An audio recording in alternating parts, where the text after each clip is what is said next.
La macronite. La macronite, c'est pas une maladie, hein, c'est cette tendance qui était souterraine, sourde un peu au début, et qui maintenant se fait entendre et commence à s'emparer d'une partie de l'opinion publique, on va y revenir, d'une partie des médias et d'une partie du monde politique.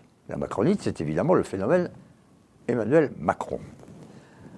Depuis son grand meeting, depuis que l'on sent et qu'on voit que la primaire socialiste peut déboucher sur des choses un peu floues, un peu vagues, depuis que nous savons tous, depuis un an, que la vie politique, pas seulement en France, bien sûr aux États-Unis, ça a eu lieu, est faite de surprises, de on ne s'y attendait pas, mais ça va arriver, de c'est impossible, sauf que ça arrive.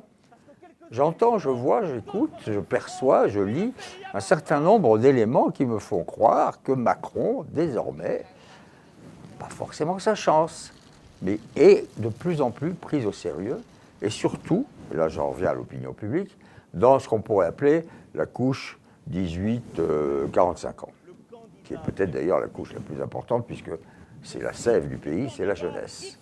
Ce sont ceux qui vont fabriquer la France de demain, ou même celle d'aujourd'hui. Alors voilà, ce début d'année, François Fillon reprend évidemment du genou, comme on dit familièrement. Il s'était calmé pendant les fêtes, pourquoi pas. Macron aussi d'ailleurs, pourquoi pas.